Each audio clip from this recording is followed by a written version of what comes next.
All right. We're back with somebody named Jeremiah, and he's not a bullfrog.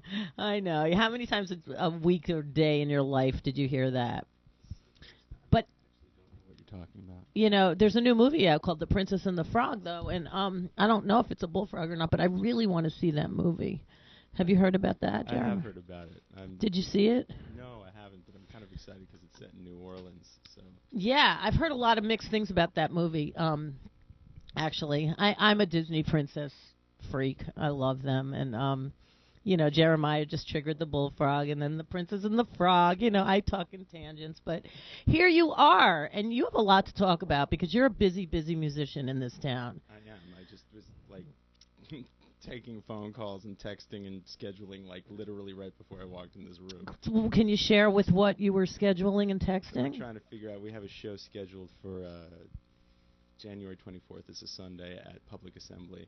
And I was just on the phone with the promoter trying to figure out what the best time is, and with the bass player trying to figure out what the best time is because he's got another gig that night. So, you know, just sort of the wrangling of people in time slots. And Public Assembly's in Brooklyn, right? Yeah, it's great. It's the old Galapagos spot, and they really upped the sound system, and it's just a fabulous place to play. Nice. So Galapagos is done. Well, they've got a space out in where is it? It's out in Red Hook, I think. But that Williamsburg spot, this was in Williamsburg. It was like the two next to each, like the yeah, two. It's right next to the Music Hall of Williamsburg. Literally right next door to the Music Hall of Williamsburg. Right. It's really fun. So, is that your next gig? No, our next gig is in about 3 hours. We are starting a residency at Hill Country Barbecue every Wednesday this month. And where's that? It's West 26th Street, right in between 6th and Broadway, so it's accessible from virtually any train. Wow. You know, take any train to 23rd Street, and it's free. And it's really cool actually. We're doing 3 hour. We're doing 3. And who's sets. we?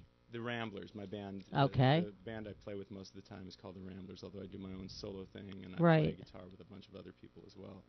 But the Ramblers have a gig there every Wednesday this month, and we're going to have a bunch of special guests. It's the same day every Ruin Who this month. So, like, look at that. We share that in common. So, like, wow, every Wednesday. 9 to midnight. Say the name of the place again. Hill Country Barbecue. Have you been there before? Yeah, we've played there. We played there a bunch in 2009. It's so much fun. They've got a great sound system. The food is really good. There's no cover charge. The beer is not very expensive. So it's 26th between Broadway and 6th? 6th, yeah. So, like, you can, you know, the closest two trains are the F to 23rd or the NR to 23rd. But it's right there, and it's so much fun. This big downstairs space, it's really It sounds it. It's like a hoedown? Yeah, it's an authentic, it's pretty authentic Texas Roadhouse in the middle of Manhattan. I mean, even my friends who are from the South and the West, and they're like, this is a cool place. A lot of really good country musicians from all over the country will come and play there. One of our claims to fame is that we got bumped one night, and we were like, what's going on? Why do you need us to change the schedule? They're like, well, Bill Kirchen from Commander Cody is coming. Wow. I love Bill Kirchen. So I was like, that's actually kind of an honor to have your show rescheduled because, you know, Commander Cody is going to play, right? Wow, that's pretty cool. Yeah. So you had a lot of highlights in 2009. Yeah, I mean, it was pretty cool. We sold out Joe's Pub, which was huge. The Ramblers did? Yeah, we did. Nice. We added some new people to the band. We've been writing like crazy. We just counted it up yesterday. We've got like 21 original songs in our repertoire right now, which is pretty cool. And we're getting ready to make a new record. So no recession blues for the Ramblers. That's good to know. I like that. I didn't say there were no recession. Well, it sounds like that. No, that's we're good. We're working hard on making the music happen, but you know, I got a good friend. He's like, you know, he's got a song, and one of the lines in the song is, "I'm gonna go for broke because it couldn't be more broke than I am now." Wow. Well, it seems like it actually seems like every guest today on this show is like got the pot of gold inside of them. Don't you think, Phoenicia? It seems like every guest today is a busy working, you know, happening musician. Yeah. I mean, it's kind of nice. I like it for the first show of 2010. It's it's pretty encouraging, and I like when people are doing well and have good things to share. And you have your guitar sitting there, and I'm really looking forward to hearing you play. So let's hear a song from Jeremiah Birnbaum, Without the Ramblers. And Phoenicia, which way are we doing it? Which mic should we use?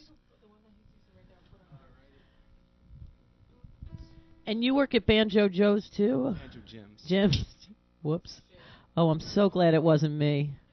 I know. I've done that.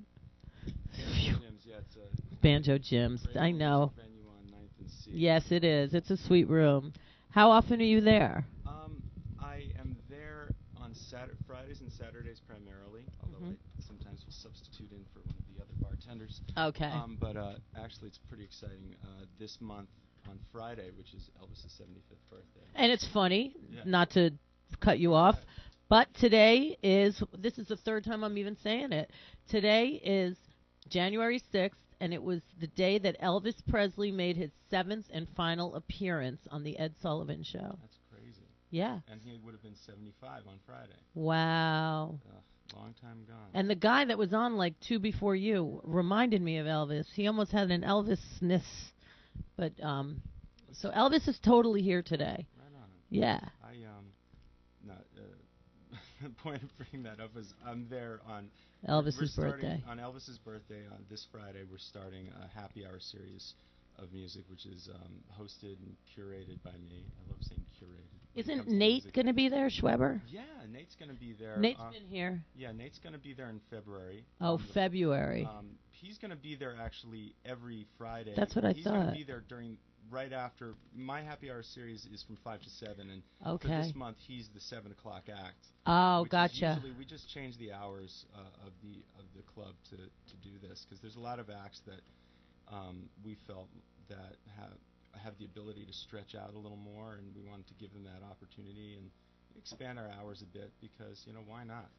What's wrong with that? That sounds good to me. And so I'm there on. So who do you Friday. book for the 5 to 7s? The first. Do you do the booking? I do the booking for the 5 to 7s. So the first and third Fridays of every month, starting in February, are going to be Mike Savino from Two Tall Trees.